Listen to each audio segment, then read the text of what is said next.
नमस्ते दोस्तों, मेरा नाम है ऋचा सिंह और मैं एक महिला हूँ। जी हाँ, लेकिन खुद को महिला बताने या जताने के लिए ना मुझे सरेराह किसी मर्द पे हाथ उठाने की ज़रूरत नहीं पड़ती है। मुझे नहीं ज़रूरत है मैं किसी मर्द पे थप्पड़ मारूँ रास्ते में और फिर मैं लोगों को बताऊँ कि मैं एक महिला हूँ और इसे ये चीज़ नहीं पता था। अब तो आप समझ ही गए होंगे मैं किस बारे में बात कर रही हूँ। जी हाँ, आजकल हमारे जो समाज में एक नया-नया चलन चला है ना, वुमेन एम्पावरमेंट एंड महिलाओं के सम्मान के नाम पे पुरुषों को अपमान करना, एक मर्द की पूरी ज़िंदगी खराब करना, मैं उसी बारे में बात कर रही हूँ। और इसमें हमारे मीडिया का बहुत बड़ा हाथ है। अभी एक नया-नया जो किस्सा हुआ है लखनऊ में, कुछ ज़्यादा नहीं, कभी-कभी होता क्या है ना कि आपको खुद को महिला बताने के लिए एक थप्पड़ से काम भी हो सकता है, लेकिन कभी-कभी कुछ हमारे यहाँ पढ़ी-लिखी और आधुनिक महिलाएँ होती हैं, वो 22 थप्पड़ तक जाती हैं। जी हाँ, 22 थप्पड़। अभी जो नया-नया सिंस मेरा ही शहर है लखनऊ और वहीं पे घटना हुई उस पे मैं ना बोलूँ तो वो गलत होगा। हमारे यहाँ लखनऊ में अभी एक बेचारे गरीब कैब ड्राइवर पे एक पढ़ी-लिखी आधुनिक महिला ने सरेराह उसे खींच-खींच के उछल-उछल के 22 थप्पड़ों से नवाजा है। और जिस दिन ये कांड हुआ ना उसके अगले दिन वो महिला पूरे मीडिया में पहले तो वीरांगना की तरह उनको ट्रीट किया गया, ऑन द स्पॉट उन्हें शेरनी का और रानी लक्ष्मीबाई का तमगा थमा दिया गया। बाद में पता चला कि तो ये प्रॉब्लम थी, लेकिन उस पहले दिन के बाद वो जो बेचारा कैब ड्राइवर जो कि बदकिस्मती से एक पुरुष था, उसके ऊपर क्या गुजरोगे किसी ने सोचा है? क्या पुरुषों का इस समाज में सम्मान नहीं बचा है? या फिर हमारे समाज का चलन हो गया कि बहुत ईजी है किसी भी मर्द को अपमानित करके खुद को वुमेन एम्पावरमेंट का तमगा पहनाना? ऐसा तो समाज नहीं होना चाहिए हमारा। हम समानता और इक्वलिटी की बात करते हैं। अब महिला सशक्तिकरण पुरुषों के अपमान के बल पे तो नहीं हो सकता ना। हम सशक्त होना चाहते हैं, लेकिन इसका मतलब ये नहीं कि मर्दों को पैर की जूती समझे। अब मर्दों को अपमानित करके उनकी पूरी लाइफ, उनके परिवार की लाइफ डिस्ट्रॉय करे। जो समाज ने जो नया-नया चलन शुरू किया है वुमेन एम्पावरमेंट के नाम पे, मैं उसका सख्त विरोध करती हूँ। जी हाँ, लेकिन इसमें सबसे बड़ा हाथ ना हमारे मीडिया को होता है।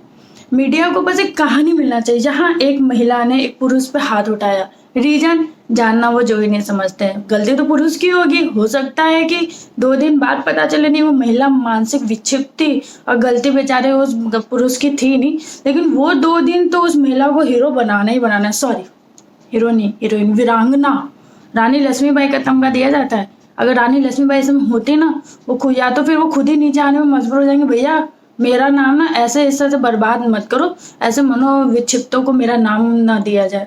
लेकिन हमारा समाज है, ये ऐसा समाज है जहाँ अगर एक महिला एक पुरुष पे हाथ उठाती है तो बोला जाता है कि भैया इस पुरुष ने पक्का कुछ किया होगा, वरना बेचारी महिला उसको क्यों मारे। और अगर पुरुष महिला पे हाथ उठाया जाता है तो बोला जाता है कि भाई ये पुरुष कितना अत्याचारी, बेचारी अबला महिला पे हाथ उठाया है। बिल्कुल, क्योंकि हमारा जो भारत महान देश है ना, वहाँ महिलाओं को अबला माना जाता, होती भी है, कभी हुआ करती थी। अभी भी एक तमगा है जो अशिक्षित है, गरीब है, जहाँ महिलाओं पे अत्याचार होता है, लेकिन उस तमगे को अपना अधिकार नहीं पता। और यहाँ महिला होने का इतना नाजायज फायदा उठाया जा रहा है। अधिकार क्या, महिला होना एक हथियार की तरह यूज किया जा रहा है। आज के डेट में बहुत ईजी है, किसी भी पुरुष पे एक इल्जाम लगा दो और खुद किनारे खड़े हो जाओ। बेचारा वह पुरुष, उसका परिवार, पूरी जिंदगी बर्बाद हो जाएगी उनकी। वो अपनी पूरी जिंदगी सब काम धाम छोड़ के केवल खुद को निर्दोष साबित करने में लगे रहेंगे। 2015 वाला किस्सा तो आपको पता ही होगा ना, दिल्ली का किस्सा, जहां एक कार्यकर्ता, नॉट स्वयंसेवी कार्यकर्ता, एक राजनीतिक पार्टी की नई ज्वाइन की हुई कार्यकर्ता, जिन्हें रातों रात मीडिया ने उनको स्टार बना दिया, एक सरबजीत नाम के बेचारे इंसान की पूरी लाइफ बर्बाद कर दी उन्होंने। अब वो भी किस्सा ऐसे कुछ रोड पे हुआ था, ये रास्ता क्रॉस करने का कुछ किस्सा था। उस मर्द की बदकिस्मती ये थी कि वो मर्द था, ठीक है। उसके बाद 2 सबूत थे जो उसके बगल में खड़े थे, जो आगे गवाही तक दिए कि नहीं इस बेचारे की गलती नहीं है, लेकिन मीडिया कहाँ कुछ सुनता है भाई।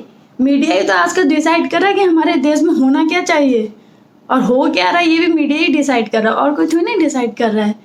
मीडिया कहाँ सुनता है। मीडिया ने उन मैडम को, पढ़ी लिखी मैडम को, जो बहुत ही आधुनिक थी, इनकी आधुनिकता सिर्फ इनके कपड़ों से पता चलती है, इनके विचारों से आधुनिकता नहीं पता चलती है, उन महिला को 2-3 दिन तक टीवी पे स्टार बना दिया। वो यूट्यूब पे स्टार हो गई। आज के डेट में वो ऑस्ट्रेलिया में सेटल होंगे, एजुकेशन हासिल में, और सरबजीत और उसकी पूरी फैमिली भी डिस्ट्रॉय हो गई। उनकी नौकरी गई, उनकी बहन की शादी टूट गई। ये बहुत टाइम बाद में ये बात बता रही हूँ क्योंकि अभी रिसेंटली इससे रिलेटेड एक किस्सा हमारे लखनऊ शहर में भी हो गया।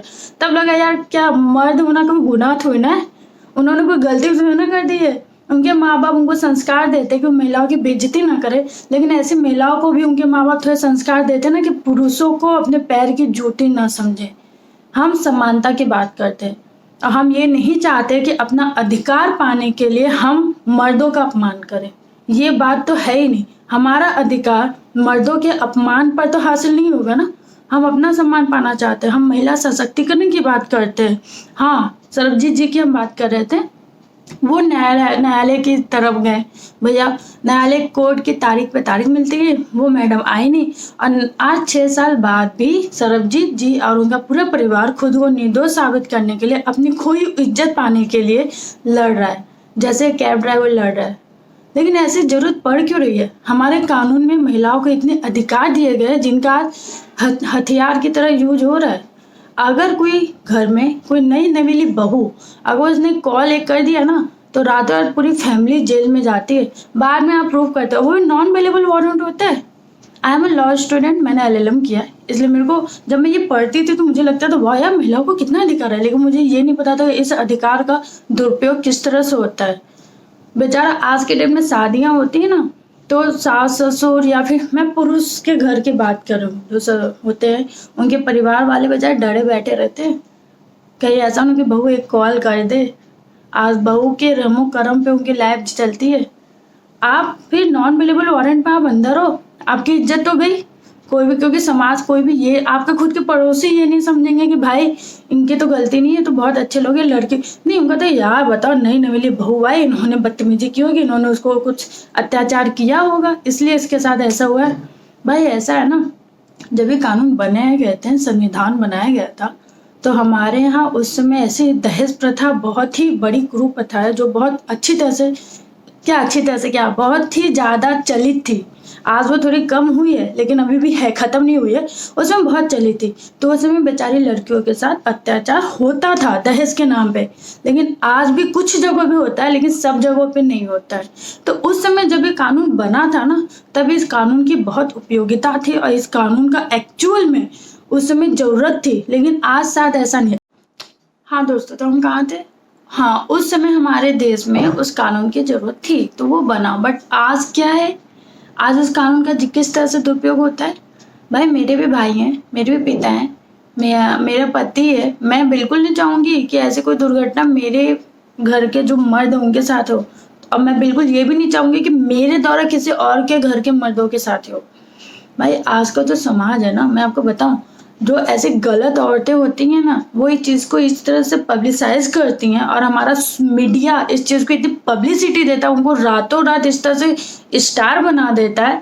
अब बिना जांच परख किए और फिर बोलते भाई हम न्यायालय थोड़ी ना, हम पुलिस थोड़ी ना, हमें तो न्यूज देते हैं, हमें न्यूज मिलेगा तो हम खबर देंगे ही। आपका भी तो काम है ना सही खबर देना।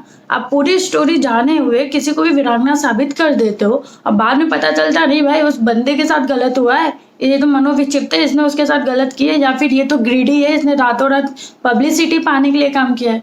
और लोगों का कॉन्सेप्ट भी तो बहुत ईजी होता है, बदनाम होंगे तो क्या नाम नहीं होगा? हमें सही रास्ते में नाम कमाने की क्या जरूरत है? हम तो ऐसे भी नाम कमा सकते हैं। किसी को बेइज्जत करके, किसी के घर को बर्बाद करके, किसी के ऊपर पैर, किसी की इज्जत पे कदम रख के हम सीढ़ियों पे चढ़ सकते हैं। हमें कोई जरूरत नहीं अच्छे काम करके नाम कमाने के। खैर छोड़िए, एक्चुअली क्या है ना, इस टॉपिक में मेरे को इतना गुस्सा आ रहा है कि भाई मर्द होना ना आज के डेट में एक गुनाह बन गया है। लेकिन ये उनकी गलती नहीं है, ये हमारे समाज की गलती है। इसने इस तरह से बना दिया है, जहाँ एक्चुअल में औरतों के साथ गलत होता है वो बेचारे औरतें बोल नहीं पाती, और वो जो गलत मर्द होते हैं ना उनको सजा तक नहीं मिल पाते, उन तक तो कैमरा पहुंच भी नहीं पाता है। और यहाँ ये लोग आती हैं, मैं पढ़ी लिखी हूँ, भले इनकी डिग्री इनके किसी काम ना है, भले पता नहीं कहाँ से डिग्री लेमिनेट करा के रख लेते हैं, लेकिन ये पढ़े लिखे के नाम पे ये किसी को बेइज्जत करने, किसी पे हाथ उठाने का इनको हक मिल जाता है। एक्चुअली मुझे बहुत ही ज़्यादा गुस्सा आ रहा है इस बात पे। मैं बहुत ही बड़ी फेमिनिस्ट हूँ और महिला सशक्तिकरण के बारे में मैं हमेशा सोचती हूँ, महिलाओं को अपने अधिकार, मैं समानता की बात करती हूँ। लेकिन मुझे समानता, महिलाओं का समानता का मतलब ये नहीं है कि हम मर्दों का अपमान करें। अगर ऐसे हालत रहा ना तो जल्दी हमें अपने कानून व्यवस्था में बदलाव करना पड़ेगा, समाज को अपनी सोच में बदलाव करना पड़ेगा, क्योंकि समाज में सिर्फ महिलाएं नहीं है, महिला और पुरुष दोनों से समाज बना हुआ है, हमसे समाज बना हुआ है। हमें एज अ ह्यूमन ट्रीट करना चाहिए। ये इंसान अच्छा है, ये इंसान गलत है, इसका मतलब ये नहीं कि भाई ये महिला है तो ये अच्छी है, ये पुरुष है तो ये गलत है। पुरुष भी सही हो सकता, महिलाएं भी गलत हो सकती हैं, और हम इसे इसी तरह से ट्रीट करें तभी हमारे और हमारे समाज की रक्षा हो सकती है। भाई आप ये तो सोचो नहीं कि आज आप किसी के साथ गलत कर रहे हो, आपके घर में पिता नहीं है, भाई नहीं है, पति नहीं है, उसके साथ क्या कोई और आप जैसी महिला गलत नहीं कर सकती? करना क्या, एक झूठा इल्जाम तो लगाना है और समाज तो भरोसा कर ही लेगा। सब लोग खड़े होंगे, भले वो आप ना आपको जानते हो ना उस मर्द को जानते हो, लेकिन वो गवाही देंगे कि भाई ये महिला ही सही है। ऐसा ही होता आया है और ऐसा ही अभी हो रहा है, लेकिन ऐसा होगा कि नहीं ये हम पे डिपेंड करता है। हमें ये डिसाइड करना है कि हमें किसका साथ देना है। मैं एक महिला हूँ और एक महिला होने के नाते मुझे ऐसी महिलाओं से सख्त नफरत है जो अपने महिला होने का नाजायज फायदा उठाती हैं, ऐसे निर्दोष पुरुषों की लाइफ, उनके परिवार को डिस्ट्रॉय करती हैं। हमें महिलाओं के अधिकार के लिए खड़ा होना है, लेकिन पीड़ित मतलब पीड़ित जो महिलाएं हैं ना, जिनके साथ एक्चुअल में मर्दों के साथ द्वारा गलत होता है, उनके साथ खड़ा होना है। ऐसे ग्रीडी मनोविक्षिप्त औरतों के मैं सख्त खिलाफ हूँ और मैं चाहती हूँ कि समाज भी आगे चल के ऐसे लोगों का विरोध करे, ना कि ऐसे लोगों को रातों रात बढ़ावा दे और स्टार बना दे। नमस्ते।